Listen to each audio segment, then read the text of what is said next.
Design academy আজকের প্রথম চ্যাপ্টারের লাস্ট লেকচার 4 এ আমরা দেখব প্রথম পয়েন্ট যেটা দেখব যে সুষম তড়িৎ ক্ষেত্রে অবস্থিত একটি দ্বিমেরুর উপর ক্রিয়াশীল টর্ক পরাবৈদ্যুতিক dielectric polar and non polar substance এগুলো দেখব area vector electric flux Gauss theorem and ওর প্রুফ এবং তার কিছু অ্যাপ্লিকেশন এগুলো আজকের চ্যাপ্টারে দেখব। তো শুরু করা যাক আজকের লেকচারের প্রথম পার্ট সুষম তড়িৎ ক্ষেত্রে অবস্থিত একটি দ্বিমেরুর উপর ক্রিয়াশীল টর্ক। প্রথমে আমি জানি যে সুষম তড়িৎ ক্ষেত্র বা ইউনিফর্ম ইলেকট্রিক ফিল্ড কাকে বলে। ইউনিফর্ম ইলেকট্রিক ফিল্ড মানে ধরে নিলাম একটা ইলেকট্রিক ফিল্ড এই বরাবর কাজ করছে, ইলেকট্রিক ফিল্ড এই বরাবর কাজ করছে মানে ইলেকট্রিক ফিল্ডের ডিরেকশনটা হচ্ছে উপরের দিকে। তাহলে এই যে এরিয়াটা আমি এঁকেছি এই পুরো জায়গাটা প্রত্যেকটা পয়েন্টে যদি ইলেকট্রিক ফিল্ডের মান সমান হয় তাহলে এটাকে আমি বলবো ইউনিফর্ম ইলেকট্রিক ফিল্ড বা সুষম তড়িৎ ক্ষেত্র। এবার সুষম তড়িৎ ক্ষেত্রে অবস্থিত একটি দ্বিমেরু, এই তড়িৎ ক্ষেত্র এটা একটা সুষম তড়িৎ ক্ষেত্র যার ই এদিক বরাবর কাজ করছে। এই সুষম তড়িৎ ক্ষেত্রের উপর একটা দ্বিমেরু রাখলাম, এরকম ভাবে রাখলাম, একটা দ্বিমেরু রাখলাম এরকম ভাবে, যে কোনো পজিশনে আমি রাখতে পারি। তো সেগুলো স্পেশাল কেসে ধীরে ধীরে আসবে। প্রথমে সুষম তড়িৎ ক্ষেত্রে এরকম ভাবে একটা দ্বিমেরু রাখলাম যার এইখানটাতে হচ্ছে -q চার্জ আছে আর এখানে হচ্ছে +q চার্জ আছে। দ্বিমেরু কাকে বলে, দ্বিমেরু সম্বন্ধীয় প্রয়োগ, দ্বিমেরুর মান যা কিছু আছে সবকিছু আমরা লেকচার 3 তে জেনেছি। ধরে নিলাম এই দ্বিমেরুটা এরকম ভাবে অবস্থিত, দ্বিমেরুটার দৈর্ঘ্য হচ্ছে 2l মানে -q থেকে +q চার্জের মধ্যে দূরত্ব হচ্ছে 2l এবং এই তড়িৎ দ্বিমেরুটা ইলেকট্রিক ফিল্ডের সঙ্গে থিটা কোণ করে আছে। তড়িৎ দ্বিমেরু ইলেকট্রিক ফিল্ডের সঙ্গে থিটা কোণ করে আছে। তাহলে ইলেকট্রিক ফিল্ডের সঙ্গে যেহেতু থিটা কোণ করে আছে, তাহলে এবার এখানে যেহেতু +q চার্জটা আছে, ইলেকট্রিক ফিল্ডটা এদিকে আছে মানে ইলেকট্রিক ফিল্ড ওকে এদিকে ধাক্কা দিচ্ছে +q চার্জের দিকে। তাহলে +q চার্জটা হচ্ছে ইলেকট্রিক ফিল্ড মানে কি? ইলেকট্রিক ফিল্ড মানে আমরা জানি একক ধনাত্মক আধানের উপরে যত বল প্রয়োগ করবে সেটাকে আমরা বলবো ইলেকট্রিক ফিল্ড। তো ইলেকট্রিক ফিল্ড মানে কি একটা ফোর্স। তাহলে ইলেকট্রিক ফিল্ড যখন এর উপরে আঘাত করে আমরা এই একটা বল অনুভব করে বা ফোর্স এক্সপেরিয়েন্স করছে, এই বলটা কত কিউ গুণ। আমরা কি জানি F = QE, ফোর্স = QE। আমরা জানি ইলেকট্রিক ফিল্ড লেকচার 2 এ আমরা জেনেছি ফোর্স = Q * E। তাহলে ইলেকট্রিক ফিল্ড যদি একটা থাকে, এই ইলেকট্রিক ফিল্ডের এই ডাইপোলটা +q আধানটা ইলেকট্রিক ফিল্ডের অভিমুখে QE ফোর্স এক্সপেরিয়েন্স করছে, এই ফোর্সটা হচ্ছে কি +QE। আর নিচের দিকে এই যে -q আধানটা আছে এই নিচের দিকে আরেকটা ফোর্স ক্রিয়েট করছে, ফোর্স অনুভব করছে, সেটা হচ্ছে -q * E। তাহলে এখন দুই দিকে দুটো ফোর্স ক্রিয়েট করছে, তাহলে নেট ফোর্স কত হবে বা লব্ধি বল কত হবে? লব্ধি বল হচ্ছে, আমি যদি বলি F নেট, লব্ধি বল হচ্ছে +QE - QE। যেহেতু দুটো বিপরীত দিকে ওর জন্য আমি প্লাস মাইনাস দিলাম, +QE - QE, তাহলে এটা 0। তার মানে একটা তড়িৎ দ্বিমেরু যদি কোনো একটা তড়িৎ ক্ষেত্রের মধ্যে থাকে তাহলে তাদের উপরে লব্ধি কোনো বল ক্রিয়া করে না, যেটা আমরা জানবো। এবার বল তো ক্রিয়া করছে, লব্ধি বল শূন্য হচ্ছে কিন্তু বল তো ক্রিয়া করছে, দুটো সমান এবং বিপরীতমুখী বল ক্রিয়া করছে। যদি আমি ডিরেকশন না নেই, শুধু মানটা নেই, তাহলে এখানেও QE বল প্রয়োগ করছে, এদিকেও QE বল প্রয়োগ করছে, দুটো সমান এবং বিপরীতমুখী, দুদিকে দুটো সমান এবং বিপরীতমুখী বল যদি একই লাইনের উপরে ক্রিয়া করে তাহলে সেটাকে টর্ক বলে বা দ্বন্দ্ব বলে। তাহলে এই দুটো বল এই ডাইপোলটাকে একটা দ্বন্দ্বের সৃষ্টি করবে বা ডাইপোলটাকে ঘোরাবে। কেন ঘোরাবে? যদি এই ডাইপোলটা একটা +q আধান একটা -q আধান, আমরা কি জানি -q আধান আর +q আধান একজন আরেকজনকে তো আকর্ষণ করে, তার মানে এই দূরত্বটা তো ফিক্সড এদের তো আকর্ষণ করার দূরত্বটা ফিক্সড, আকর্ষণ করাই বলে এই জায়গায় এসেছে, ডাইপোল আছে। এবার যদি এখানে এই মাইনাস কিউ আধানটা না থাকতো, শুধু যদি প্লাস কিউ আধানটা থাকতো, আর যদি ইলেকট্রিক ফিল্ডের দিকে হতো, তাহলে প্লাস কিউ আধানটা সোজা চলে যেত, সোজা উপরের দিকে চলে যেত। আর যদি প্লাস কিউ আধানটা না থাকতো, মাইনাস কিউ আধানটা সোজা নিচের দিকে চলে আসতো। কিন্তু যেহেতু দুটো মিলে একটা সংস্থা আছে এবং এই দুটোর মাঝখানের দূরত্বটা ফিক্স, তখন কি হবে, এ হচ্ছে এদিক বরাবর ঘুরে যাবে আর এও হচ্ছে এদিক বরাবর ঘুরে যাবে। কেন? দ্বন্দ্বের জন্য। যে দ্বন্দ্বটা তৈরি হচ্ছে, যে সমান আর বিপরীতমুখী বল যেহেতু তৈরি হয়েছে, তার জন্য যে দ্বন্দ্বটা তৈরি হয়েছে, দ্বন্দ্বের জন্য দুটো বিপরীতমুখী হয়েছে। তাহলে এবার এই দ্বন্দ্বের মান কত? দ্বন্দ্বের মান হচ্ছে টর্ক, তাও হচ্ছে যে কোনো একটা বলের মান, তাও হচ্ছে আমি জানি যে কোনো একটি বলের মান গুণ দুটি বলের ক্রিয়ারেখার লম্ব দূরত্ব। আমি পুরোটা লিখলাম না, দুটি বলের ক্রিয়ারেখার লম্ব দূরত্ব। যে কোনো একটা বলের মান কত? কিউই। আর দুটি বলের ক্রিয়ারেখার লম্ব দূরত্ব মানে কি? এই যে দুটো বল ক্রিয়া করছে, এই দুটো বলের শর্টেস্ট ডিসটেন্স, লম্ব দূরত্ব, মানে এই জায়গাটা কত, এই দূরত্বটা কত। এই জায়গাটা হচ্ছে দুটো বলের ক্রিয়ারেখার লম্ব দূরত্ব। তাহলে এই জায়গাটা কত যদি আমি বের করতে চাই, তাহলে কি করবো? এই কোণটা যদি থিটা হয়, আমি ধরে নিয়েছি, তাহলে এটাও হবে থিটা, একান্তর কোণ। তাহলে এটা যদি থিটা হয়, এটা যদি 2l হয়, তাহলে এটা কত হবে? আমি এই ত্রিভুজটা দেখি, যে plus Q minus Q R এই যেটা, এই ত্রিভুজটা দেখি। এই ত্রিভুজটা থেকে সাইন থিটা ইকুয়াল টু কি পাবো? সাইন থিটা ইকুয়াল টু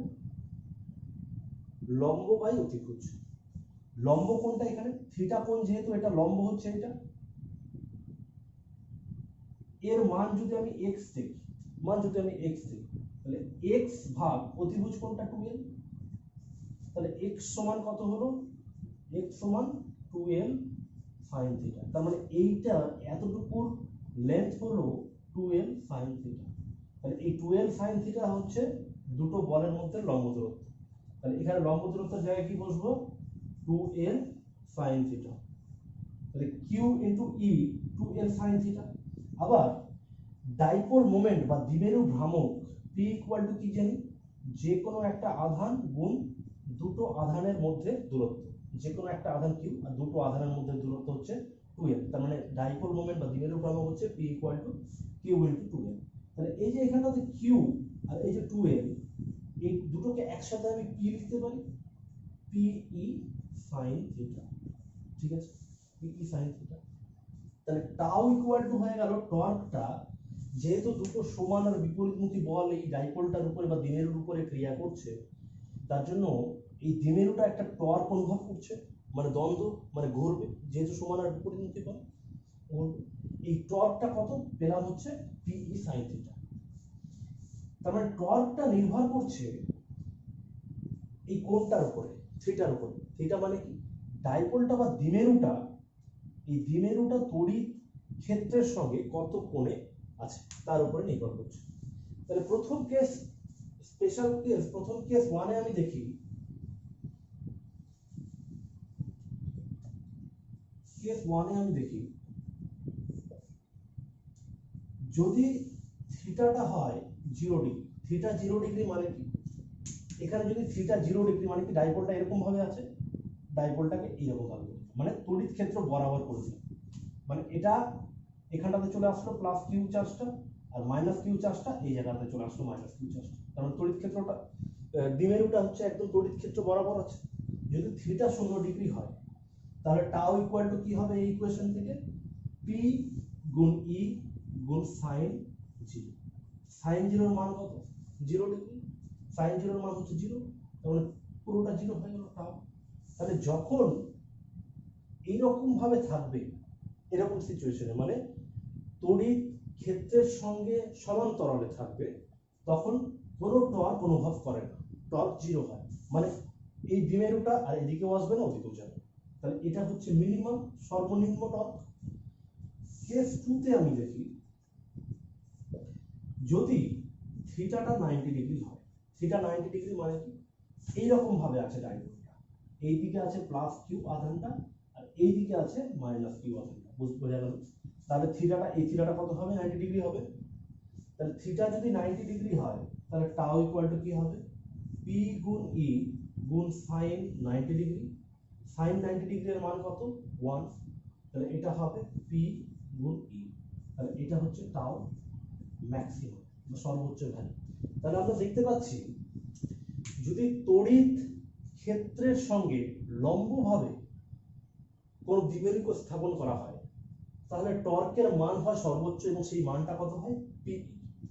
আর যদি তড়িৎ ক্ষেত্রের সঙ্গে সমান্তরালে কোন তড়িৎ দ্বিমেরুকে স্থাপন করা হয় তখন টর্কের মানটা হয় 0, যা হচ্ছে সর্বনিম্ন। এবার হচ্ছে এই টর্কের ভেক্টর রূপ আমি কি পাবো? Tau equal to P E sine theta. আমি জানি পি ই সাইন থিটা মানে কি? যদি আমি ভেক্টর রূপ দেই tau equal to P cross E, মানে এদিকে যদি পি হয় এদিকে যদি ই হয় তাহলে টাউটা কি হবে? পি ক্রস ই। এটা যদি পি হয়, এটা যদি ই হয়, এটা যদি পি হয়, এটা যদি ই হয়, তাহলে পি ক্রস ই কোন দিকে হবে? উপরের দিকে। এরকম ভাবে পি ক্রস ই উপরের দিকে। এখানটাতে দ্বিমেরুটা ধরে নিলাম এরকম ভাবে তড়িৎ ক্ষেত্র আছে, তাহলে এই এরকম ভাবে এটা তড়িৎ ক্ষেত্র আছে, এই বরাবর হচ্ছে তড়িৎ দ্বিমেরু আছে। তাহলে পি কোন দিকে? পি হচ্ছে পি এর ডিরেকশন কোনটা? মাইনাস কিউ থেকে প্লাস কিউ এর দিকে, মানে পিটা হচ্ছে ওই দিক বরাবর, ইটা হচ্ছে এই দিক বরাবর। তাহলে পি ক্রস ই করলে কি হবে? টর্কটা কোন দিকে হবে? এই দিক বরাবর। বোঝা গেল? তাহলে এইখানটাতে যদি আমি সিম্বলিক্যালি লিখি তাহলে পি ক্রস ই হলে টর্কটা হচ্ছে এই দিক বরাবর। এই ক্ষেত্রে টর্কটা হবে কি? এই দিক বরাবর, বোর্ড থেকে বাইরের দিকে। তাহলে টর্কের প্রথম জিনিসটা হয়ে গেল, প্রথম পার্ট হয়ে গেল।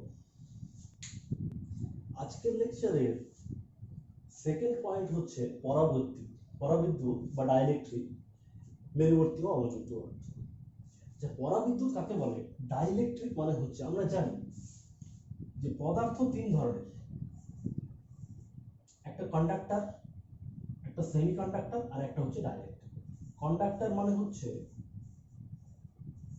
যে খুব দ্রুত তড়িৎ পরিবহন করতে পারে, যার মধ্যে মুক্ত ইলেকট্রনের সংখ্যা প্রচুর বেশি। সেমি কন্ডাক্টর মানে হচ্ছে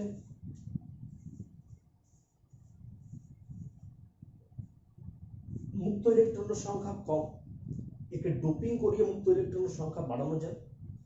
আর ডাইইলেকট্রিক হচ্ছে 3 নম্বর পয়েন্ট। ডাইইলেকট্রিকে মুক্ত ইলেকট্রনের সংখ্যা নেই। ডাইইলেকট্রিক চাই, যেমন হচ্ছে কাঠ, এগুলো হচ্ছে ডাইইলেকট্রিক, যাদের মুক্ত ইলেকট্রনের সংখ্যা নেই, মানে যেগুলো তড়িৎ পরিবহন করতে পারে না, সেগুলোকে বলবো পরাবিদ্যুৎ। এবার আসি মেরুবর্তী ও অমেরুবর্তী পদার্থে। মেরুবর্তী পদার্থ মানে কি? প্রথমে হচ্ছে পোলার। পোল মানে কি? প্রথমেই হচ্ছে ডাইপোল, আমরা যেটা দেখেছি তড়িৎ দ্বিমেরু, সেটাই হচ্ছে এখানে পোল। মেরুবর্তী মানে হচ্ছে কোনো একটা পদার্থ, আমরা কি জানি, কোনো একটা পদার্থের মাঝখানে থাকে একটা নিউক্লিয়াস, যেটা হচ্ছে পজিটিভ, প্রোটন থাকে এবং নিউট্রন থাকে, আর বাইরের দিকে সব ইলেকট্রনগুলো থাকে, বাইরের কক্ষপথে সব ইলেকট্রনগুলো থাকে। তো যদি এটা তো কোনো একটা নর্মাল মৌল হলো, যেমন ধরে নিলাম যে কোনো একটা যৌগ আছে যে NaCl, CH4, NH3, অ্যামোনিয়া।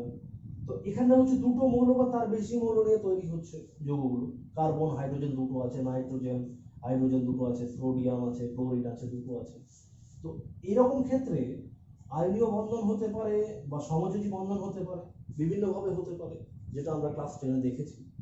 তো এই সব যৌগগুলোর ক্ষেত্রে কিছু কিছু পদার্থ আছে, যেই পদার্থগুলোর এই যে পজিটিভ প্লাস মানে প্রোটনের ভর কেন্দ্রটা আর নেগেটিভ যে চার্জগুলো আছে সবগুলোর ভর কেন্দ্রটা যদি একই জায়গায় হয়, এখানটাতে হচ্ছে পজিটিভ, এখানেই হচ্ছে নেগেটিভ, মানে একই জায়গাতে আছে যদি হয়, তাহলে সেটাকে আমি বলবো নন পোলার সাবস্টেন্স, কোনো মেরু নেই, একই জায়গাতে গেছে।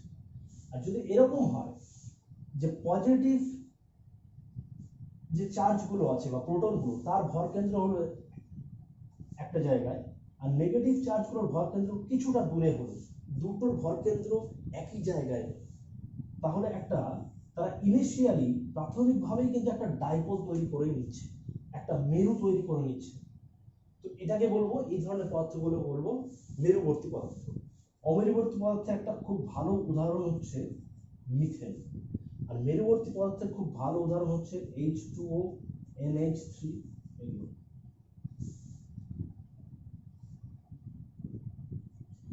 আজকের লেকচারে 3 নম্বর পয়েন্ট ক্ষেত্র ভেক্টর বা এরিয়া ভেক্টর এবং তড়িৎ ফ্লাক্স বা ইলেকট্রিক ফ্লাক্স। আচ্ছা, ক্ষেত্র ভেক্টর কাকে বলবো? ক্ষেত্র মানে বা এরিয়া মানে হচ্ছে কোন একটা এরিয়া, যেমন এই যে বোর্ড, হোয়াইট বোর্ডটা আছে, এটা একটা এরিয়া।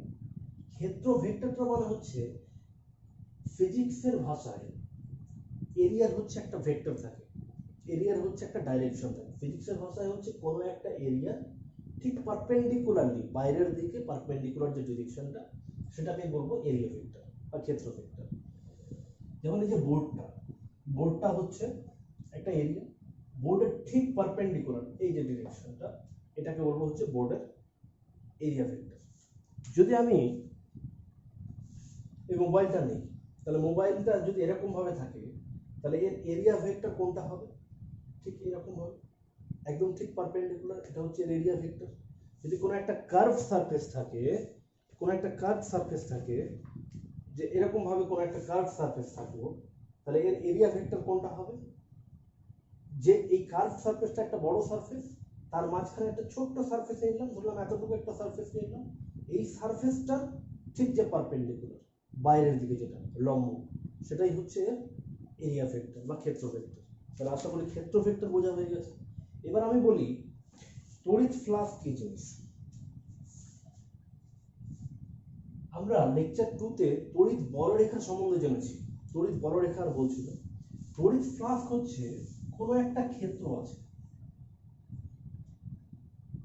এই যে ক্ষেত্রটা, এই ক্ষেত্রের মধ্য দিয়ে লম্বভাবে কতগুলো তড়িৎ বলরেখা বেরোচ্ছে বা কতগুলো তড়িৎ বলরেখা ভেতরে ঢুকছে।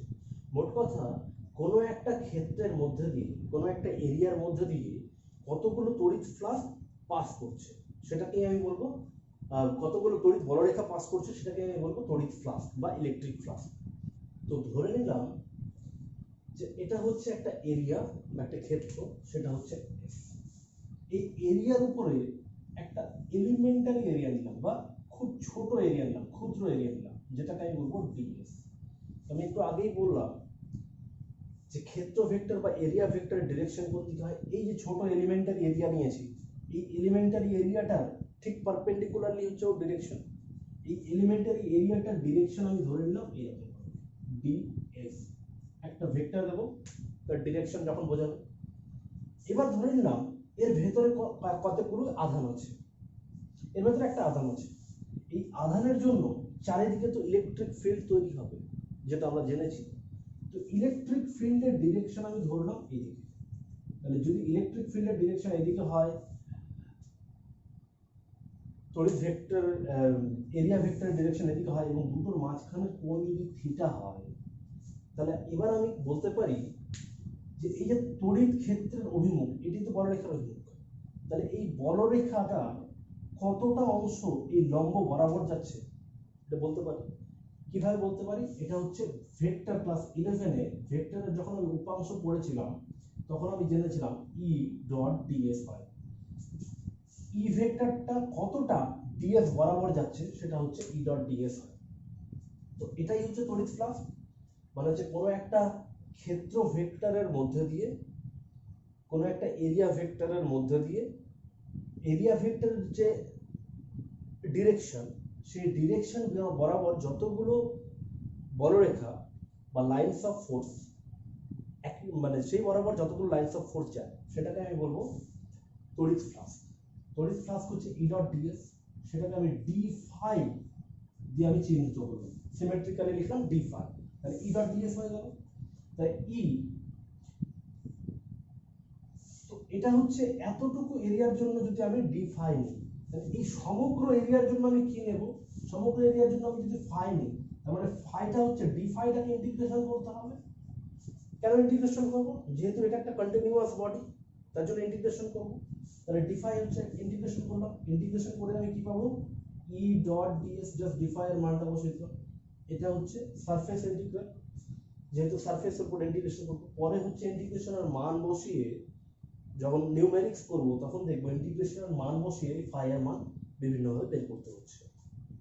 তাহলে এটা হচ্ছে তড়িৎ ফ্লাস্ক হয়ে গেল। তাহলে এবার যদি আমি শুধুমাত্র ডিফাইটাকে নিই, শুধু যদি আমি ডিফাইটাকে ক্যালকুলেট করি, তার মানে আমি ডিফাই ইকুয়াল টু কি জানি, E dot DS. E dot ডিএসটাকে যদি আমি ভাঙি তাহলে কি পাবো, ডট প্রোডাক্টকে যদি আমি ভাঙি তাহলে E into DS into cos theta হয়, E into DS into cos theta হয়। তাহলে এখন কেস ওয়ানে আমি প্রথম কেস দেখছি যে theta equal to zero. Theta equal to zero মানে এই যে তড়িৎ ক্ষেত্র বা ইলেকট্রিক ফিল্ডের ডিরেকশন আর এরিয়া ভেক্টরের ডিরেকশন দুটো হচ্ছে একই দিকে, কারণ theta equal to zero. Theta equal to zero হলে কি হবে, ডিফাই ইকুয়াল টু জাস্ট এখানে থিটার জায়গায় জিরো বসাবো, মানে ই ডিএস ইনটু কস জিরো। তাহলে কস জিরো মানে কি, কস জিরোর ভ্যালু কত, 1। তাহলে এটা এখানে বসে দিলাম, মানে হচ্ছে E DS, D phi equal to E DS. এখন যদি সমগ্র তলের সঙ্গেই যদি এটা পারপেন্ডিকুলার হয়, পুরো তলের সঙ্গে এটা পারপেন্ডিকুলার হয়, তাহলে কি কিরকম ভাবে হবে পুরো তলের সঙ্গে, ধরে নিলাম একটা গোলক আছে, মানে একটা ফুটবল আছে, ফুটবলের ঠিক কেন্দ্রে সেন্টারে একটা পজিটিভ চার্জ আছে বা নেগেটিভ চার্জ আছে। তাহলে এই পজিটিভ চার্জের জন্য বা নেগেটিভ চার্জের জন্য যে ধরনের চার্জ থাক, তো এই একটা চার্জের জন্য ইলেকট্রিক ফিল্ড বা তড়িৎ বলরেখা চারিদিকে ছড়াবে। যদি আমি পজিটিভ চার্জ নিই, পজিটিভ চার্জের জন্য তড়িৎ বলরেখা কি হয়, চারিদিকে ছড়ায়। তাহলে যদি একটা গোলক নেই, একটু যদি চিন্তা করলে কি পাওয়া যাবে, গোলকটার চারিদিকে, গোলকটার ঠিক যে এরিয়াটা, বক্রতলের ক্ষেত্রফল, প্রত্যেকটা ক্ষেত্র দিয়েই লম্বভাবে বলরেখাগুলো অতিক্রম করছে। কারণ পজিটিভের সময় কি জানি, পজিটিভের হচ্ছে বলরেখার ডিরেকশনগুলো এরকম ভাবে হয়। যদি আমি এখানটাতে একটা সারফেস রাখি, তাহলে এই যে এইখানটা তো হচ্ছে লম্বভাবে যাচ্ছে, এর দিকেও লম্বভাবে বেরোচ্ছে, এখান থেকেও লম্বভাবে বেরোচ্ছে, এখান থেকে লম্বভাবে। তো গোলকের প্রত্যেকটা অংশ থেকে এর জন্য ওই আধানের জন্য যে বলরেখাগুলো হবে সেগুলো সবগুলোই হচ্ছে লম্বভাবে বেরোবে। তো তখন ফাই ইকুয়াল টু যদি আমি ইন্টিগ্রেশন করি ই ডট ডিএস, তখন কি হবে, ই এদিকে ডিএস মানে হচ্ছে ইএস, এটা হচ্ছে ফাইটা হচ্ছে তখন ম্যাক্সিমাম। তাহলে ফাই তড়িৎ ফ্লাক্স বা ইলেকট্রিক ফ্লাক্স ম্যাক্সিমাম কখন, যখন থিটা ইকুয়াল টু 0 ডিগ্রি বা তড়িৎ ক্ষেত্রটা, তড়িৎ ক্ষেত্র এবং এরিয়া ভেক্টর, যে ক্ষেত্র ভেক্টর দুটোরই ডিরেকশন একই দিকে হবে, দুটোর মাঝখানে কোনো কোণ থাকবে না, কোণটা 0 ডিগ্রি যাবে, তখন হচ্ছে ফাই ম্যাক্সিমাম। কেস 2 তে আমি যদি দেখি, যদি থিটা ইকুয়াল টু 90 ডিগ্রি হয়, থিটা ইকুয়াল টু 90 ডিগ্রি মানে কি, যে ডিএসটা এরকম ভাবে আছে, ইটা হচ্ছে এরকম ভাবে আছে, মানে হচ্ছে ডিএস আর ই এর মধ্যে কোণ হচ্ছে 90 ডিগ্রি। যদি এরকম ভাবে থাকে, ডিএসটা এরকম ভাবে আর ইটা হচ্ছে এরকম ভাবে, সেটা যদি 90, তাহলে এই কোশ্চেন থেকে আমি কি পাবো, এই কোশ্চেন থেকে থিটার ভ্যালুটা হচ্ছে 90 ডিগ্রি বসাবো, তখন আমি ডি ফাই পাবো ই ডিএস ইনটু cos 90 ডিগ্রি। তাহলে cos 90 ডিগ্রি ভ্যালু কত, 0, তার মানে এটা হচ্ছে 0। তাহলে ডি ফাই ইকুয়াল টু 0 মানে কি, ইন্টিগ্রেশন করলেও সেই একই ব্যাপার, ফাই ইকুয়াল টু 0, তার মানে মিনিমাম। তাহলে এখান থেকে কি বোঝা যাচ্ছে, যদি ইলেকট্রিক ফিল্ড ভেক্টর আর এরিয়া ভেক্টর পরস্পরের সঙ্গে যদি 90 ডিগ্রি অ্যাঙ্গেলে থাকে, তাহলে ইলেকট্রিক ফিল্ডের বা বলরেখার কোনো অংশই এরিয়া ভেক্টর বরাবর যাবে না, তখন তড়িৎ ফ্লাক্স হবে 0 ডিগ্রি। তাহলে তড়িৎ ফ্লাক্স যদি পেতে হয় সর্বোচ্চ কোথায় পাবো, যখন ইলেকট্রিক ফিল্ড ভেক্টরটা এরিয়া ভেক্টর বরাবর হবে, আর সর্বনিম্ন কখন পাবো, যখন ইলেকট্রিক ফিল্ড ভেক্টরটা এরিয়া ভেক্টরের সঙ্গে পারপেন্ডিকুলার হবে।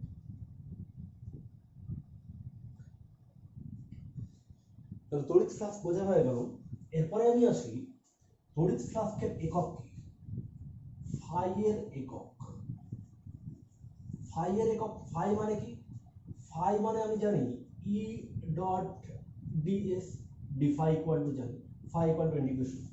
তার মানে ফাই এর একক যদি হয়, তার মানে এখানে কি আছে, ই এর একক গুণ ডিএস এর একক, ফাই এর একক হবে তাহলে ই এর একক গুণ ডিএস এর একক। ইলেকট্রিক ফিল্ডের একক আমি কি জানি, এফ ইকুয়াল টু কিউ গুণ ই, লেকচার 2 এ আমরা জেনেছি। তাহলে E equal to F by Q, তাহলে ই এর একক কি ছিল, এফ এর একক ভাগ কিউ এর একক, মানে হচ্ছে নিউটন কুলম্ব ইনভার্স, এসআই পদ্ধতিতে ছিল। তাহলে ই এর একক কি হবে, নিউটন কুলম্ব ইনভার্স গুণ ডিএস এর একক কি? ডিএস মানে হচ্ছে এরিয়া, এরিয়ার একক এসআই পদ্ধতিতে কি হয়? Metre square. তাহলে ফাইয়ের একক বা তড়িৎ ফ্লাস্কের একক বা ইলেকট্রিক ফ্লাস্কের একক হয় newton coulomb inverse metre inverse. তাহলে ফাই এর মাত্রা কি হবে? ফাই এর সিজিএস এককটা কমেন্ট বক্সে জানাবেন। ফাই এর মাত্রা কি হবে? ফাই এর মাত্রা হচ্ছে সিমিলারলি ই এর মাত্রা গুণ ডিএস এর মাত্রা। ই এর মাত্রা কত? এখান থেকে আমি ই এর মাত্রা পেয়েছিলাম। ই এর ডাইমেনশন কত পেয়েছিলাম? এফ এর ডাইমেনশন, উপরে এফ এর ডাইমেনশন কি? M L T to the power -2 আর কিউ এর ডাইমেনশন কি? চার্জের ডাইমেনশন হচ্ছে আই ইনটু টি। তাহলে দুটোকে এক জায়গায় করে আমি কি পেয়েছিলাম? M L T to the power -3 I inverse. Theta উপরে উঠে গেলে -3 হয়ে যাবে, আইটা উপরে উঠে গেলে জাস্ট ইনভার্স হয়ে যাবে। তাহলে ই এর ডাইমেনশন আমি কি পেয়েছি? M L T to the power -3 I inverse. Ds এরিয়ার ডাইমেনশন কি পাবো? এল স্কয়ার। এরিয়ার ডাইমেনশন হচ্ছে এল স্কয়ার। তাহলে এই দুটোকে যদি আমি একসঙ্গে লিখি তাহলে আমি কি পাবো? M L Q T inverse 3 I inverse. এটা হচ্ছে ফাই এর ডাইমেনশন। শেষ পয়েন্টে বলি ধনাত্মক তড়িৎ ফ্লাস্ক বা পজিটিভ ইলেকট্রিক ফিল্ড। ধনাত্মক তড়িৎ ফ্লাক্স হচ্ছে কোনো একটা ক্ষেত্র থেকে যদি বাইরের দিকে ইলেকট্রিক ফ্লাক্স বেরোয়, সে যেদিকেই হোক, মোট কথা বাইরের দিকে বেরোতে হবে। যদি বাইরের দিকে ইলেকট্রিক ফ্লাক্স বেরোয় তাহলে এই ইলেকট্রিক ফ্লাক্স গুলোকে আমি বলবো পজিটিভ ইলেকট্রিক ফ্লাক্স বা ধনাত্মক ইলেকট্রিক ফ্লাক্স। আর 2 নাম্বার হচ্ছে ঋণাত্মক ইলেকট্রিক ফ্লাক্স যদি আমি বলি বা নেগেটিভ ইলেকট্রিক ফ্লাক্স, সেটা হচ্ছে কোনো একটা সারফেসে যদি ভেতরের দিকে ইলেকট্রিক ফ্লাক্স গুলো ঢোকে, সে যেদিক দিয়ে ঢুক, মোট কথা কোনো একটা সারফেসের ভেতরের দিকে যদি ঢোকে তাহলে আমি বলবো নেগেটিভ ইলেকট্রিক ফ্লাক্স। আর যদি কোনো একটা সারফেস থেকে বাইরের দিকে যায় তাহলে আমি বলবো পজিটিভ ইলেকট্রিক ফ্লাক্স।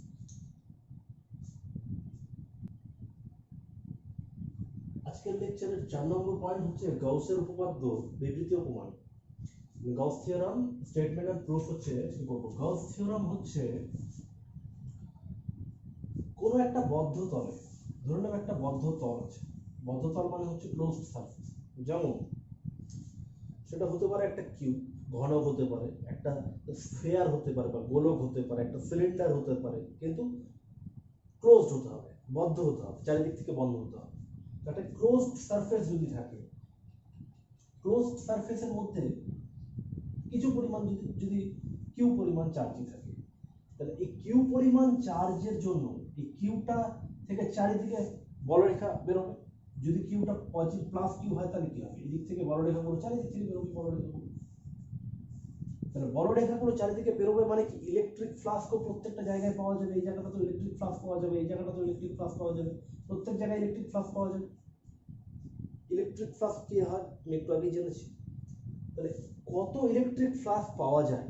কোনো একটা বদ্ধতলের মধ্যে যদি কিছু পরিমাণ আধান থাকে তাহলে ইলেকট্রিক ফ্লাস্ক ওই বদ্ধতল দিয়ে কতগুলো হয় সেটা আমি জানতে পারি গাউসের উপপাদ্য থেকে। গাউসের উপপাদ্য বলছে টোটাল ইলেকট্রিক ফ্লাস্ক ফাই।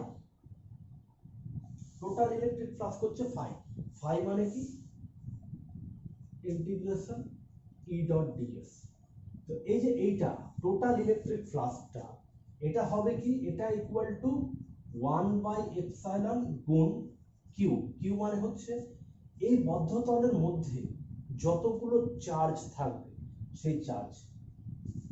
তাহলে total electric flux E dot ds এটা ইকুয়াল টু হলো কি? 1/ε গুণ total charge enclosed by the surface. এই বদ্ধতলের মধ্যে কতগুলো চার্জ আছে সেটা। যদি এই বদ্ধতলের মধ্যে এখানে প্লাস কিউ আছে, এখানে প্লাস কিউ আছে, এখানে মাইনাস কিউ আছে, এখানে প্লাস 2 কিউ আছে, এখানে প্লাস 3 কিউ আছে, তাহলে টোটাল চার্জ কত হলো? তখন গাউসের থিওরাম কত হলো? তখন গাউসের উপপাদ্য হতো E dot ds total flux. এই সবগুলো চার্জের জন্য টোটাল ফ্লাক্স যেটা বের হবে সেই টোটাল ফ্লাক্সটা হবে 1/ε গুণ টোটাল চার্জ। টোটাল চার্জ কত? Q 2 Q 3 Q 3 4 7 Q. Total charge হলো তাহলে এরকম 7 কিউ। তখন গাউসের থিওরামটা হতো E dot ds equal to 1 by epsilon গুণ 7। তাহলে গাউসের উপপাদ্যের যদি আমি স্টেটমেন্ট লিখবো কোনো বদ্ধতলের মধ্য দিয়ে অতিক্রান্ত মোট তড়িৎ ফ্লাক্স ওই বদ্ধতলের মধ্যে থাকা আধানের 1 বাই এপসাইলন গুণ।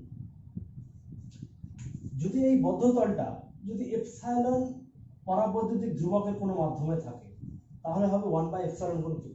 যদি এই বদ্ধতলটা এপসাইলন 0 বা হচ্ছে বায়ু মাধ্যমে থাকে তখন আমি গাউসের উপপাদ্য কি লিখবো, মোট তড়িৎ ফ্লাক্স যেটা হচ্ছে ওই বদ্ধতল থেকে বেরোচ্ছে সেটা হচ্ছে 1 বাই এপসাইলন 0 গুণ কিউ। কিউ মানে হচ্ছে যতগুলো চার্জ এর মধ্যে আছে, বুঝা গেল? তাহলে এপসাইলন 0 মানে কি, যখন বায়ু মাধ্যমে থাকবে এই বদ্ধতলটা তখন আমি 1 বাই এপসাইলন 0 লিখব।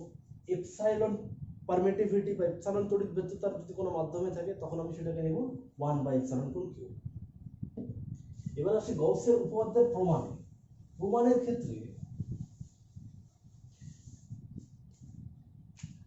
আমি প্রথমে একটা বদ্ধতল নিলাম, যে কোনো শেপের একটা নিলাম, তার মাঝখানে কোনো একটা জায়গায় একটা প্লাস কিউ আধান আছে, বদ্ধতলের মাঝখানে একটা প্লাস কিউ আধান আছে। এই সারফেসটা হচ্ছে এস ধরলাম, একটা ছোট্ট সারফেস ধরলাম যেটা হচ্ছে ডিএস, ছোট্ট সারফেস ধরলাম ডিএস। তাহলে এই সারফেসের উপরে কোনো একটা পয়েন্ট আমি ধরলাম পি, যেটা হচ্ছে এলিমেন্টারি সারফেস বা ক্ষুদ্র সারফেস ধরেছি, তার উপরে কোনো একটা পয়েন্ট পি ধরেছি। তাহলে এই সারফেসটার একটা এরিয়া ভেক্টর থাকবে, এই এরিয়াটা যে ডিএস ছোট্ট এরিয়াটা তার একটা এরিয়া ভেক্টর থাকবে। এরিয়া ভেক্টরটা আমি কি বললাম, ঠিক এই সারফেস থেকে পারপেন্ডিকুলার বা লম্বভাবে, তার মানে এটা হচ্ছে ডিএস ভেক্টর। প্লাস কিউ এর জন্য চারিদিকে বলরেখা বেরোবে বা ইলেকট্রিক ফিল্ড বেরোবে। তাহলে প্লাস কিউ এর জন্য ধরলাম ইলেকট্রিক লাইনসটা হচ্ছে এই দিকে, মানে ইলেকট্রিক ফিল্ডটা এই, এই ই আর ডিএস দুজনে থিটা কোণ করে আছে। তাহলে পি বিন্দুতে কি প্লাস কিউ থেকে এই যে এটা ও বিন্দু, ও বিন্দু থেকে পি বিন্দুর দূরত্ব যদি আমি আর ধরে নিই, ও বিন্দু থেকে পি বিন্দুর দূরত্ব যদি আমি আর ধরে নিই, তাহলে পি বিন্দুতে এই প্লাস কিউ আধানটা থাকার জন্য পি বিন্দুতে তড়িৎ ক্ষেত্র কত হবে, তড়িৎ ক্ষেত্রের প্রাবল্য কত হবে বা ইন্টেন্সিটি কত হবে, ই ইকুয়াল টু আমি কি জানি, পি বিন্দুতে 1 by 4 pi epsilon into Q by R square. এটা আমরা ইলেকট্রিক ফিল্ডটা হচ্ছে আমরা লেকচার 2 এ জেনেছি ইলেকট্রিক ফিল্ড। এবার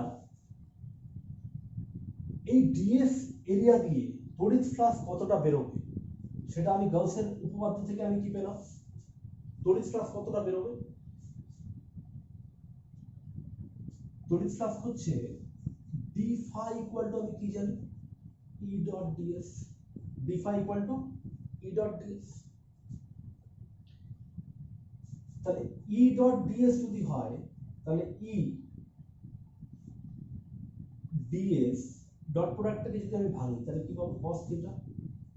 এবার ই যে ইলেকট্রিক ফিল্ড সেই মানটা এখানে বসিয়ে দিলাম, ইলেকট্রিক ফিল্ডের যদি মানটা বসে তাহলে কি হবে 1 by 4 pi epsilon into Q by R square, ds টা থেকে গেল, cos থিটা থাকলো। এটাকে আমি একটু সাজিয়ে লিখি, কিউ বাই 4 পাই এপসাইলন নিলাম, ডিএস cos থিটা বাই আর স্কয়ারটাকে আলাদা করে লিখলাম। এই ডিএস cos থিটাটাকে আমি কি লিখতে পারি, ডিএস cos থিটাটা হচ্ছে একটা ঘনকোণ বা সলিড অ্যাঙ্গেল, যেটা আমরা ম্যাথমেটিক্সে জেনেছি। ঘনকোণটাকে হচ্ছে Q by 4 pi epsilon d omega দিয়ে লিখলাম। ঘনকোণটা কি জাস্ট আমি একটু থিওরিটিক্যালি বলে দিই, ম্যাথমেটিক্যালি প্রুফ করতে গেলে অনেক সময় লেগে যাবে। ঘনকোণটা হচ্ছে এই যে সারফেসটা আছে ও পয়েন্ট থেকে এই সারফেসটার উপরে কতটা কোণ করা আছে, এই যে ভেতরের যে কোণটা সেটা হচ্ছে সলিড অ্যাঙ্গেল বা ঘনকোণ। ধরে নিলাম একটা পেজ নিয়ে,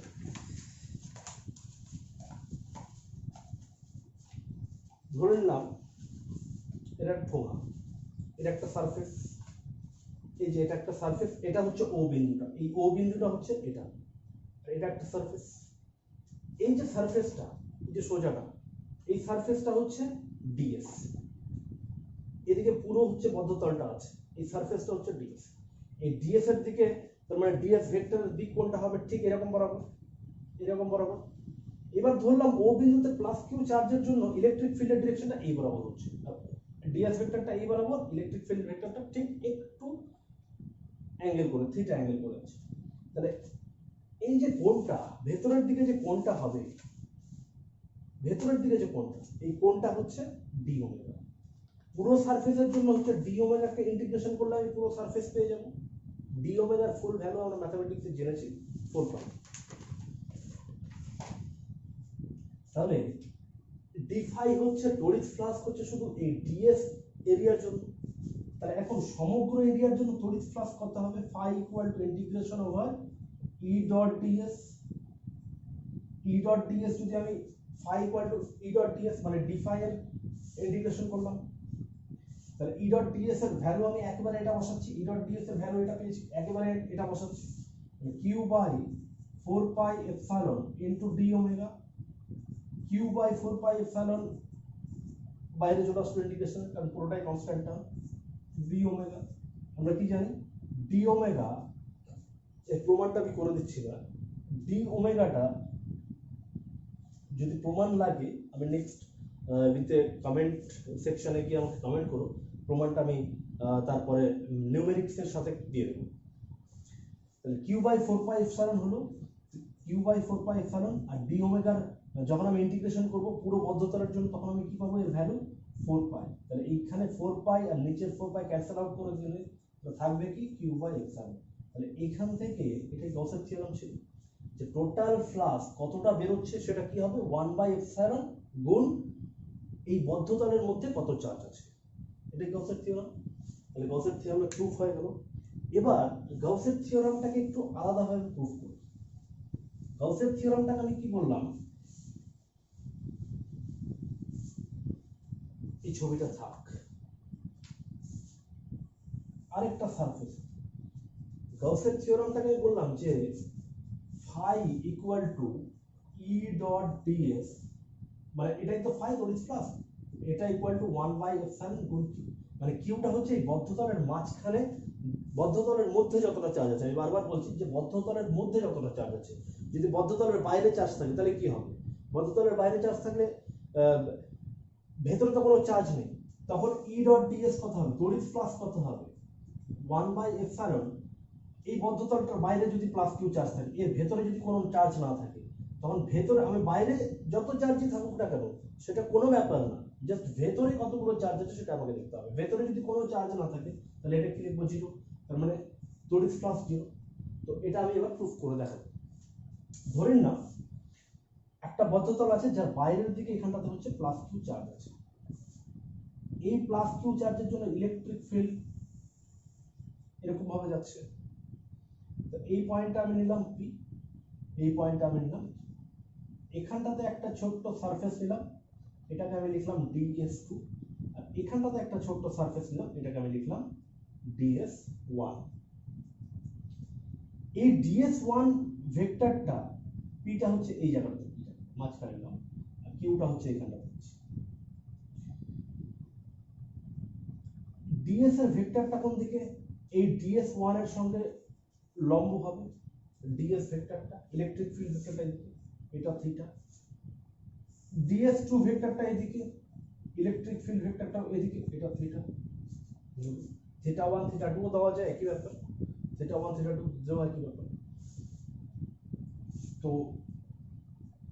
প্রথমে এটা ধরলাম হচ্ছে আমি r1, মানে এই ও পয়েন্ট থেকে পি পয়েন্টের দূরত্ব আমি ধরলাম r1, আর এই যে এটা হচ্ছে কিউ পয়েন্ট, ও পয়েন্ট থেকে কিউ পয়েন্টের দূরত্ব আমি ধরলাম r। তাহলে প্রথমে এবার আমি দেখি যে ও পয়েন্টে যে প্লাস কিউ চার্জ আছে, এই প্লাস কিউ চার্জটার জন্য পি বিন্দুতে তড়িৎ ক্ষেত্র কত হবে, পি বিন্দুতে তড়িৎ ক্ষেত্র কত হবে, E1 আমি ধরলাম, E1 equal to 1 by 4 pi epsilon গুণ কিউ ভাগ r1 স্কয়ার, কিউ ভাগ r1 স্কয়ার। তাহলে এইটুকু জায়গা তড়িৎ ফ্লাক্স কত হবে, এইটুকু জায়গায় তড়িৎ ফ্লাক্স হচ্ছে d∅1 equal to E1 dot ds1, d∅1 equal to s1 dot ds1, এইটুকু জায়গার জন্য তড়িৎ ফ্লাক্স E1 এর এটাকে আমি যদি ডট প্রোডাক্টটাকে উঠাই তাহলে কি হবে E1 ds1 cos θ1, এখানে আমি θ1 এ লিখছি, এটাকে আমি θ2 এ লিখছি। θ1 E1 এর ভ্যালুটা যদি আমি এখানে বসাই তাহলে কি লিখবো 1/4πε গুণ q by r1 square into cos θ1। সাজিয়ে যদি লিখি তাহলে কি লিখবো q বাই 4πε,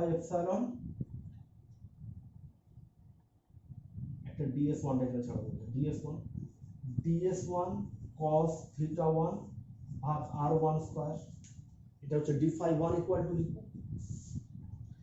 এবার যদি আমি φ1 লিখি তো d∅1 ইকুয়াল টু এটা লিখলাম, ঠিক আছে, q by 4πε into d omega, এটা সমান d ওমেগা হয়, একটু আগে জানলাম, তাহলে d∅1 ইকুয়াল টু আমি এটা পেলাম, ঠিক আছে। এবার নেক্সটে আমি দেখব এটা লিখি ও বিন্দুতে প্লাস q চার্জের জন্য q বিন্দুতে তড়িৎ ক্ষেত্র প্রাবল্য, তড়িৎ ক্ষেত্রের প্রাবল্য কত হবে, E2 ইকুয়াল টু কত হবে, ও বিন্দুতে প্লাস q আধান থাকার জন্য q বিন্দুতে তড়িৎ ক্ষেত্রের প্রাবল্য কত হবে 1/4πε গুণ q বাই r2 স্কয়ার, একই রকম ভাবে। তাহলে এই বিন্দুতে আমি তড়িৎ ক্ষেত্রের প্রাবল্য পেয়ে গেলাম। এবার এই এরিয়াটার জন্য তড়িৎ ফ্লাক্স কত হবে, এই এরিয়ার জন্য তড়িৎ ফ্লাক্স হবে d∅2 ইকুয়াল টু কি হবে E2 ডট ds2, এখানে E2 ডট ds2, আচ্ছা E2 ডট প্রোডাক্টকে যদি আমি ভাঙি E2 ds2 into cos θ2, E2 এর ভ্যালুটা আমি বসিয়ে দিলাম 1/4πε q by r2 square into cos θ2 into ds2 আছে cos θ2। এটাকে যদি আমি একটু সাজিয়ে লিখি তাহলে কি হবে q বাই 4πε ds2 cos θ2 ভাগ r2 স্কয়ার, এটাও d ওমেগা, তাহলে d∅2 ইকুয়াল টু হলো q by 4πε into d omega. তাহলে d∅1 ইকুয়াল টু জানলাম, d∅2 ইকুয়াল টু জানলাম। তাহলে মোট তড়িৎ ফ্লাক্স কত হবে d∅1 শুধু এই দুটো এরিয়ার জন্য মোট তড়িৎ ফ্লাক্স কত হবে d∅1 প্লাস d∅2 মোট তড়িৎ ফ্লাক্স। সমগ্র তলের জন্য কি হবে integration of d∅1 plus integration of d∅2, সমগ্র তলের জন্য আমি সমগ্র তলটা বাদ দিচ্ছি, শুধু এতটুকুর জন্যই ধরছি, এটা ইকুয়াল টু কি হবে এটা প্লাস এটা হওয়া উচিত। কিন্তু আমি প্রথমেই বলেছি যে তড়িৎ ফ্লাক্সকে ধনাত্মক ধরা হয় যদি তড়িৎ ফ্লাক্স কোন তল থেকে বাইরের দিকে যায়, কোন বদ্ধ তল থেকে বাইরের দিকে যায়। তাহলে এই পয়েন্টটাতে কিউ পয়েন্টটাতে ds2 সারফেসে তড়িৎ ফ্লাক্সটা বাইরের দিকে যাচ্ছে। উল্টো ভাবে আবার দেখি ds1 ক্ষেত্রের মধ্যে এখানে যে তড়িৎ ফ্লাক্সটা সেটা হচ্ছে ভেতরের দিকে ঢুকছে, মানে ds1 এর সময় ভেতরের দিকে ঢুকছে আর ds2 এর ক্ষেত্রে হচ্ছে বাইরের দিকে বের হচ্ছে। তাহলে ঋণাত্মক, এটা হচ্ছে ঋণাত্মক তড়িৎ ফ্লাক্স, এটাকে নেগেটিভ দিয়ে লিখবো, আর এটা হচ্ছে ধনাত্মক তড়িৎ ফ্লাক্স, এটাকে আমি পজিটিভ সাইন দিয়ে লিখবো। তো তার জন্য d∅2 টাকে হচ্ছে আমি পজিটিভ লিখলাম যেহেতু এটা বাইরের দিকে বের হচ্ছে, d∅1 টাকে জাস্ট একটা নেগেটিভ দেবো। তাহলে যখন আমি পজিটিভ প্লাস অ্যাড করব তাহলে কি হবে minus q by 4πε d omega plus q by 4πε d omega. তাহলে এই দুটো ক্যান্সেল আউট হয়ে যাবে, তার মানে 0। তাহলে আমি কি পেলাম গাউসের উপপাদ্য থেকে আমি পেলাম যে যদি গাউসের উপপাদ্য থেকে আমি তাহলে পেলাম কি E dot ds equal to q by epsilon, তাহলে টোটাল ইলেকট্রিক ফ্লাক্স হবে 1 বাই এপসাইলন গুণ এই বদ্ধতলের মধ্যে যদি যতটা চার্জ থাকে, বদ্ধতলের বাইরে যদি কোনো চার্জ থাকে তাহলে কোনো ইলেকট্রিক ফ্লাক্স হবে না, বাইরে বেরোবে না। এটা গাউসের থিওরামের বিবৃতি।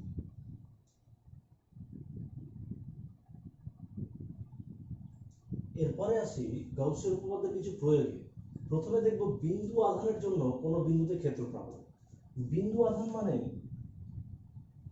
এটা একটা মাধ্যম, এপসাইলন পারমিটিভিটির একটা মাধ্যম আছে, সেখানে একটা বিন্দু আধান আছে, এটা হচ্ছে কিউ, একটা বিন্দু আধান আছে। এই বিন্দু আধানের জন্য কোন বিন্দুতে ক্ষেত্র প্রাবল্য মানে হচ্ছে এই বিন্দুতে, এই যে পি বিন্দুতে, এখানে পি বিন্দুতে ক্ষেত্র প্রাবল্য কত হবে? তাহলে এই পয়েন্ট, এটা যদি ও পয়েন্ট হয়, এই পয়েন্ট থেকে পি বিন্দুর দূরত্ব যদি আর হয়, আমি নর্মাল ভাবেই জানি যে এইখান থেকে এত ক্ষেত্র প্রাবল্য কত হবে? E equal to 1/4 pi epsilon গুণ কিউ বাই আর স্কয়ার। এটা তো আমি নর্মালি জানি। এটাই আমি বের করব গাউসের উপপাদ্য থেকে। কিভাবে বের করব? গাউসের উপপাদ্য থেকে বের করার জন্য একটা বদ্ধতল প্রয়োজন। তাহলে বদ্ধতলটা আমাকে কল্পনা করতে হবে। যেহেতু এটা বিন্দু আধান, বিন্দু আধান মানে কি? বিন্দু আধান থেকে বলরেখা চারিদিকে বেরোবে, কোনো দিকে বাদ নেই, চারিদিকে যেহেতু বেরোবে, তাহলে আমাকে এরকম একটা তল কল্পনা করতে হবে যেই প্রত্যেকটা বলরেখা যাতে সেই তলের প্রত্যেকটা বিন্দুতে সমানভাবে যায়। যদি আমি একটা গোলক কল্পনা করি, পি বিন্দু থেকে যদি একটা গোলক কল্পনা করি, এখানে একটা আধান আছে, চারিদিকে একটা গোলক কল্পনা করলাম, বলরেখা চারিদিকে যাচ্ছে, লাইনস অফ ফোর্স গুলো, তো লাইনস অফ ফোর্স গুলো যেহেতু চারিদিকে যাচ্ছে, তাহলে এই যে গোলক, গোলকের প্রত্যেকটা পৃষ্ঠে বলরেখাগুলো লম্বভাবেই বেরোবে, গোলকের প্রত্যেকটা পৃষ্ঠে বলরেখাগুলো লম্বভাবে বেরোবে, কারণ বলরেখাগুলো কি যেদিকেই যা বলরেখাগুলো গোলকের পৃষ্ঠতলকে লম্বভাবে ছেদ করছে, কারণ গোলকের যে ব্যাসার্ধ সেই ব্যাসার্ধ বরাবরই যাচ্ছে। তাহলে এখানে যদি আমি একটা সিলিন্ডার কল্পনা করতাম তাহলে তো হতো না, কারণ সিলিন্ডারের সব জায়গায় বলরেখাগুলো একই রকম ভাবে যেত না। তাহলে এখানটাতে আমি কি করলাম? একটা গোলক কল্পনা করলাম। একটা গোলক কল্পনা করার পরে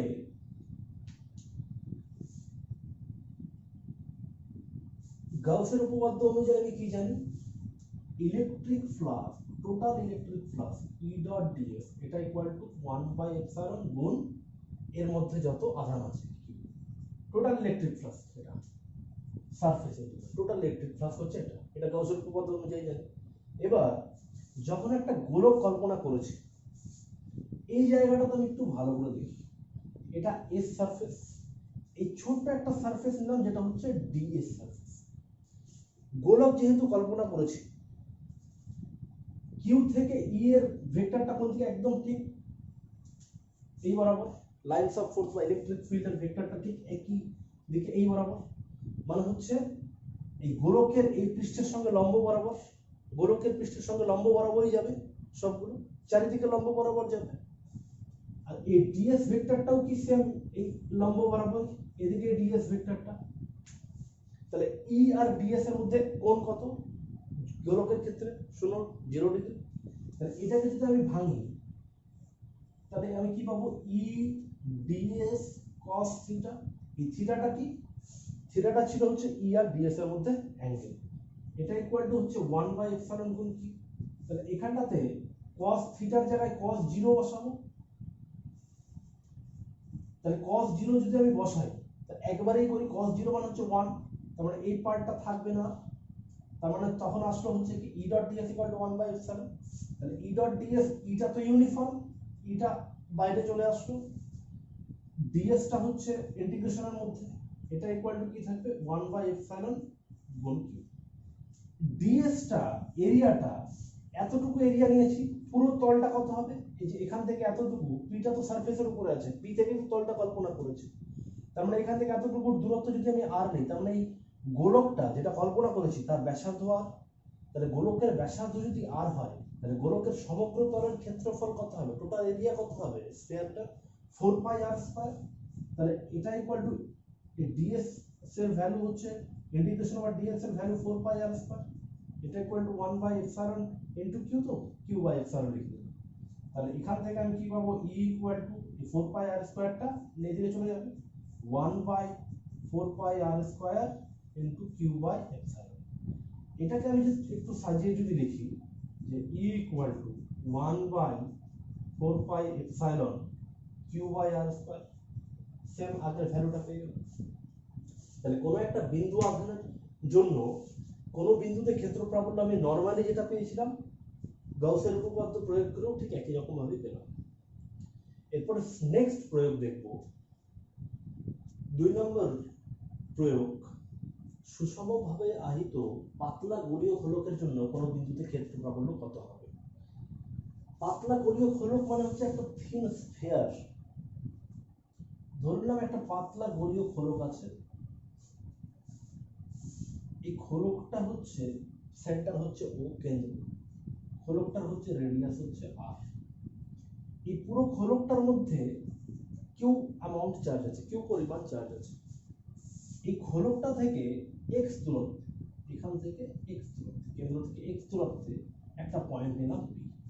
এই পি বিন্দুতে ক্ষেত্র প্রাবল্য বের করতে আমি নরমালি কি জানি, পি বিন্দুতে ক্ষেত্র প্রাবল্য বের করতে নরমালি পারবো। আমি গাউসের উপপাদ্য প্রয়োগ করে আমি যদি বের করি তাহলে কি করব, পি বিন্দু থেকে একটা গাউসীয় তল কল্পনা করে নিতে হবে। এই হচ্ছে একটা গাউসীয়, যদি বলো না এইরকম ভাবে হবে, পি বিন্দু থেকে একটা গাউসীয় তল কল্পনা। এই তলটা গোলক করলাম কেন? কারণ ও বিন্দু থেকে যতগুলো ইলেকট্রিক ফ্লাক্স বাইরের দিকে যাবে বা লাইনস অফ ফোর্স বাইরের দিকে যাবে প্রত্যেকটাই হচ্ছে লম্ব হবে যদি গোলীয় তল কল্পনা করি। কেন? প্রতিসাম্য থেকে বলা যায় প্রত্যেকটা লম্ব হবে, সমান হবে। তাহলে ও বিন্দু থেকে পি বিন্দুর উপরে ক্ষেত্র, পি বিন্দুতে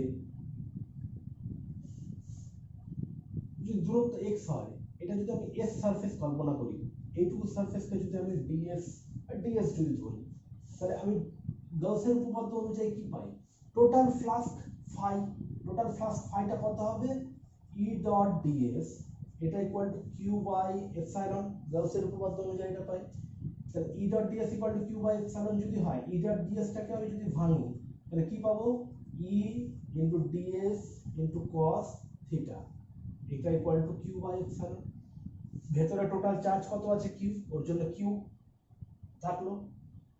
e dot ds cos theta, থিটার ভ্যালুটা কত, এখানেও 0 ডিগ্রি থিটার ভ্যালুটা, কারণ এদিকেই হচ্ছে e এর ডাইরেকশন, যেহেতু গোলক নিয়েছি সেম আগের মতো, যেহেতু গোলক নিয়েছি এদিকে e এর ডাইরেকশনটা, ds এর ডাইরেকশনটাও একই দিকে, তাহলে থিটা e আর ds এর মধ্যে যে অ্যাঙ্গেল থিটা সেটা হচ্ছে 0 ডিগ্রি, এটা 0। তাহলে cos 0 যদি 0 হয় মানে cos 0, তাহলে কত হবে, cos 0 এর ভ্যালু হবে 1। তাহলে এখান থেকে আমি আসি e ds q by epsilon, তাহলে ইটা যেহেতু ইউনিফর্ম, ইটা ইন্টিগ্রেশনের বাইরে চলে আসলো, পেয়ে গেলাম আমি। এবার হচ্ছে ই, যে গোলকটা কল্পনা করেছি তার ব্যাসার্ধ কত x, তাহলে এই গোলকটা গাউসীয় তলের, গাউসীয় তলের তার ক্ষেত্রফল কত হবে সমগ্র তলের, 4 পাই x স্কয়ার। এখানে কিন্তু 4 পাই r স্কয়ার করলে হবে না, গাউসীয় তলের ক্ষেত্রফলটা, s টা হচ্ছে গাউসীয় তলটা, গাউসীয় তলের ক্ষেত্রফল 4 পাই r স্কয়ার, এটা equal to q by epsilon. তাহলে এটা যদি আমি একটু সাজিয়ে লিখি তাহলে কি লিখবো, e equal to 1 by 4 pi epsilon q by x square. তাহলে এটা হয়ে গেল ইলেকট্রিক ফিল্ড।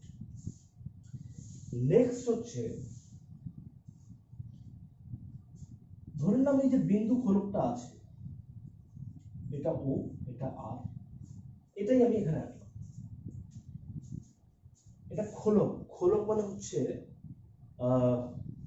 ভেতরে কিছু নেই, ফুটবলের মতো ভেতরে কিছু নেই, সলিড না। এর মধ্যে কোনো একটা পয়েন্টে, ধরলাম এখান থেকে x, এই খোলকটার মধ্যে কোনো একটা পয়েন্টে যদি বের করতে হয়, এটা তো খোলকটার বাইরে হলো, এই খোলকটার বাইরে কোনো একটা পয়েন্টে, খোলকটার মধ্যে যদি কোনো একটা পয়েন্টে বের করতে হয় এই জায়গায়, তাহলে আমি এই জায়গায় ইলেকট্রিক ফিল্ড কত হবে, এই যে এই পয়েন্টে, এই যে এখানে যদি পি পয়েন্ট হয় এই পয়েন্টে ইলেকট্রিক ফিল্ড কত হবে, গাউসের উপপাদ্য প্রয়োগ করে আমি কি জানবো, E dot ds, total electric flux মানে একটা গাউসীয় তল কল্পনা করে নেব পি থেকে x দূরত্বে, total electric flux equal to 1 by epsilon গুণ, গুণ হচ্ছে এখানে কি হবে টোটাল চার্জ, এর মধ্যে টোটাল চার্জ কত আছে, টোটাল আধান কত আছে, কিন্তু এটা যেহেতু ফাঁপা তার মানে আধান তো সব বাইরের দিকে আছে, ভেতরে তো কোনো আধান নেই, এর মাঝখানে তো কোনো আধান নেই, তাহলে এটা কি হবে 0, যেহেতু কোনো আধান নেই এর মধ্যে, গাউসীয় তলের মধ্যে এই এস তলটার মধ্যে কোনো আধান না থাকার জন্য এটা 0, মানে এটা হচ্ছে 0, মানে কোনো ফ্লাক্স বেরোবে না। তার মানে গোলীয় খোলকের মাঝখানে ভেতরের যে কোনো বিন্দুতে ইটা কত হবে, মানে এখান থেকে আমি কি পাবো, এটা যদি 0 হয় তাহলে এখান থেকে আমি পাবো e ডট ds মানে হচ্ছে e into 4 pi x square equal to 0, তাহলে সেখান থেকে আমি পাবো ইটা 0। তাহলে এখান থেকে আমি এটা বলতে পারি যে কোনো গোলীয় ফলকের মাঝখানের কোনো বিন্দুতে তড়িৎ ক্ষেত্র প্রাবল্য হবে 0, আর বাইরের কোনো বিন্দুতে তড়িৎ ক্ষেত্রের প্রাবল্য হবে a equal to 1/4 pi epsilon Q by X square. তাহলে গাউসের উপপাদ্যের প্রয়োগ আমি বলে দিলাম। আর দু একটা প্রয়োগ আছে, সেগুলো নিউমেরিক্স এর সময় আমি করিয়ে দিব, আজকের ভিডিওটা অনেক লেন্দি হয়ে যাচ্ছে। তো আজকের লেকচার 4-এ যেটা পড়ানো হলো, এটা হচ্ছে এই চ্যাপ্টারের সবচেয়ে ইম্পর্টেন্ট একটা বিষয়। তো এই চ্যাপ্টারের প্রথম প্রশ্ন যেটা আসবে, মানে আসে সচরাচর, ইলেকট্রিক ফ্লাক্স কাকে বলে, ইলেকট্রিক ফ্লাক্সের একক মাত্রা খুব ভালো মতো পড়তে হবে। নেক্সট হচ্ছে গাউসের উপপাদ্যের বিবৃতিটা খুব ভালো মতো পড়তে হবে, বিবৃতি এবং প্রমাণটাও পড়তে হবে। থার্ড হচ্ছে গাউসের উপপাদ্যের প্রয়োগটা হচ্ছে নরমালি এরকম ভাবে দিতে পারে, অথবা নিউমেরিক্সে দিতে পারে, অঙ্কের মাধ্যমে দিতে পারে। সেটা আমি নেক্সট ভিডিওতে যখন আমি অঙ্ক করাবো তারপরে তখন আমি বলতে পারবো, কিছুটা বলতে। Thank you.